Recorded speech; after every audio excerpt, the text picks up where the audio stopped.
Zaferi'nin 952. yıl dönümünün ülkemiz ve milletimiz için hayırlara vesile olmasını diliyorum.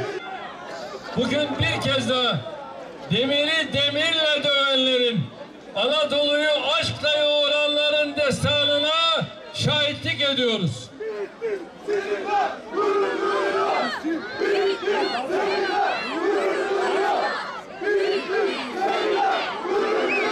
Bugün bir kez daha cesaretleri ve mücadeleleriyle ölümü öldüren yiğitlerin hikayelerini yeniden hatırlıyoruz. Dünyaya insan hakları ve demokrasi dersi verenlerin çoğu geçmişteki ayıpları nasıl örteceğini düşünürken biz hamdolsun ecdadın zaferlerini şeref madalyası olarak göğsümüzde iftiharla taşıyoruz. Bizi anlamak, bizi tanımak isteyenler hiç uzağa gitmesinler. Buraya gelsin.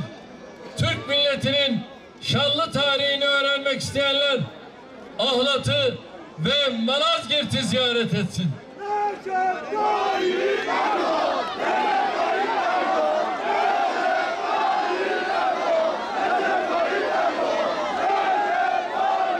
Sevgili gençler, burası Bel ve Buhara ile birlikte Kubbetül İslam ünvanına sahip 3. yerdir.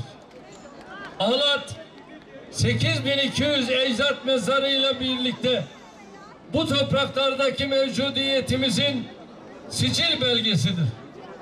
Selçuklu kabristanındaki her bir şahideyi aynı zamanda bir hafıza kaydı olarak görüyoruz. Selçuklu, Osmanlı ve Cumhuriyet nesli olarak birlikte geleceğe yürüyoruz.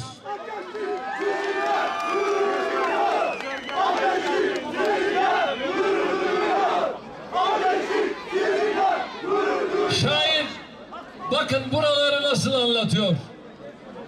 Ahlat yurdun tapusudur. Şehri ecdat yapısıdır.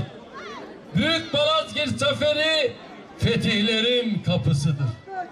Evet, bu mısralarda anlamını bulan zaferden bir gün önce Sultan Alparslan'ı ve ordularını fethe hazırlayan yiğitleri, gazaya katılan Ahlat beylerine, Ahlatlı neferlere Yüce Allah'tan rahmet diliyorum.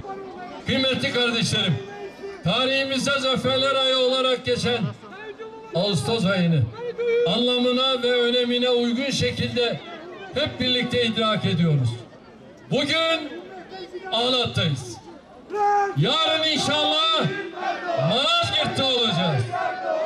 30 Ağustos'u Ankara'da kutlayacağız.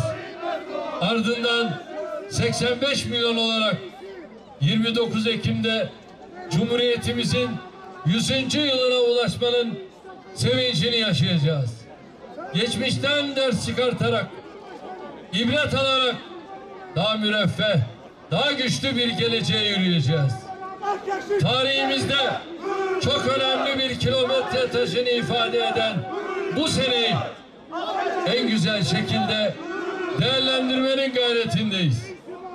Zaferlerimizin ve gurur günlerimizin her birini ülkemizde yeni bir dönemin, milletimizin fertleri arasında yeni bir kucaklaşmanın zemini haline getirmek istiyoruz. 6 Şubat'ta asrın felaketi olan depremlerle sarsıldığımız, akabinde rekabet seviyesi yüksek bir seçim geçirdiğimiz bu süreçte Türkiye olarak böyle bir kardeşlik seferberliğine ihtiyaç duyuyoruz. Şimdi hep beraber 31 Mart'a hazırlanıyor muyuz?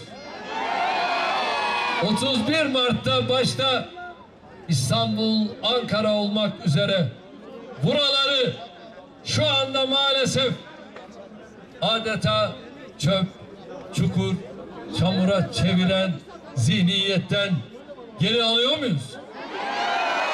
Öyleyse şöyle kaldıralım ellerimizi.